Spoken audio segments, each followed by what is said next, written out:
Right sir. Prashanth Kishore మన ఏమైనా ప్రచారకర్తనాలా ఇంకోటి ఏమైనా తెలియదు, వ్యూహకర్త ప్రశాంత్ కిషోర్ నితీష్ కుమార్కి బీజేపీకి మధ్య ఏదో పెద్ద గ్యాప్ వచ్చింది, పెద్ద అగాధం నెలకొంది అన్నట్టుగా ఒక ట్వీట్ చేశారు. దీన్ని బట్టి చూస్తే ఎన్డీఏలో ఒక ప్రధాన కూటమైన నితీష్ కుమార్కి బీజేపీ గనక గ్యాప్ వస్తే అది ఏపీ పాలిటిక్స్ మీద అలాగే టీడీపీ మీద ఏమైనా ప్రభావం చూపిస్తుందా?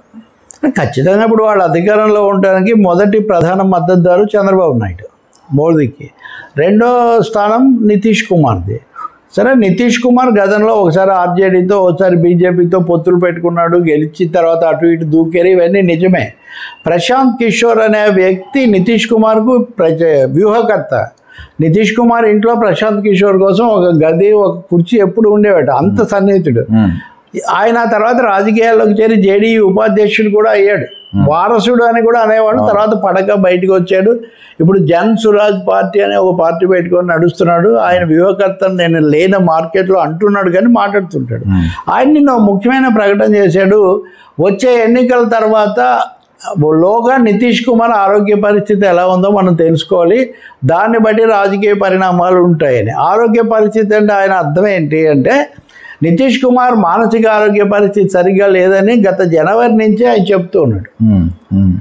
ఆయనకు వేదిక మీద ఎవరున్నారో గుర్తుండట్లేదు, తన మంత్రులు గుర్తుండట్లేదు. ఒక మనిషిని పెట్టుకున్నాడు, అచ్చంగా వాడి పని నీ దగ్గరికి వచ్చిన వాడు ఫలానా వాళ్ళు అని చెప్పడమే వాడి పని. నిజంగా 73 ఏళ్లలో ఎవరికైనా కొంత మతిమరుపు అవి వస్తాయి, కానీ అది కూడా ఉండటం లేదు. కాళ్ళకు మొక్కేస్తున్నాడు, కాంట్రాక్టర్ కూడా కాళ్ళకు మొక్కాడు. మోదీకి మొక్కాడు అంటే ఏదో అనుకోవచ్చు, కాంట్రాక్టర్ కూడా కాళ్ళు మొక్కాడు. ఆయనకు సమతుల్యత లేదని. కానీ తాజాగా చేసిన ప్రకటన ఏంటంటే, మొన్నటి ఎన్నికల్లో బీజేపీకి 70+ వస్తే నితీష్కు 40+ వచ్చాయి. అయినా వాళ్ళు అవసరాల కోసం ఆయన ముఖ్యమంత్రిని చేశారు. ఎప్పుడైనా తీసేస్తారని అందరూ అనుకున్నారు, కానీ కర్మగాలి మోదీకి పూర్తి మెజారిటీ రాకపోవడంతో ఇక్కడ అవసరం లేకపోయినా అక్కడ అవసరం ఉండి నితీష్ కుమార్ పంట పండింది. కాబట్టి ప్రశాంత్ కిషోర్ ఏమంటాడంటే, కొన్ని రోజులు భరిస్తారు కానీ ఎన్నికల తర్వాత నితీష్ కుమార్ని ఎట్టి పరిస్థితుల్లో వాళ్ళు ముఖ్యమంత్రిని చెయ్యరు, ఉంచరు. ఈ లోపలే ఆయనను ఇది చేస్తారు. కాబట్టి నితీష్ కుమార్ లేనప్పుడు అది ఎలా ఉంటుంది, ఆ కూటమి ఏమవుతుంది, ఈ విషయాలన్నీ మనం చూడాల్సిందే అని. రెండో వైపున తేజస్వి యాదవ్ ఉన్నాడు, రాహుల్ కూడా యాక్టివ్గా ఉన్నాడు. సో వాళ్ళు ఇండియా కూడా అక్కడ నడుస్తుంది. సహజంగా నితీష్ కుమార్ గురించి చర్చ చంద్రబాబు నాయుడుకి దారితీస్తుంది. ఎందుకంటే ప్రధాన పార్ట్నర్స్ ఈయన అతిపెద్ద మద్దతుదారు 1, 2 మద్దతుదారు 1, సపోర్టర్ 1, సపోర్టర్ 2. పైగా ఇలా పార్టీలు అటు ఇటు దూకిన వాళ్ళలో కూడా చంద్రబాబు ఉన్నాడు. మూడోది, చంద్రబాబు కూడా ఇందాక మనం ఏదో వీడియో ఒకసారి చర్చించినట్టుగా పవన్ కళ్యాణ్, లోకేష్ ఇలాంటి అంశాలు చాలా నడుస్తున్నాయి. కాబట్టి బీజేపీ వాళ్ళు ఒక పెద్ద గేమ్ ప్లాన్ ఏదో చేస్తున్నారు. అంటే ఒకవేళ ఏం జరిగినా కానీ ఏపీ పాలిటిక్స్లో అయితే మార్పు రాదు కదా. చంద్రబాబుకు వ్యక్తిగతంగా వాళ్ళు ఏదైనా చేయొచ్చు.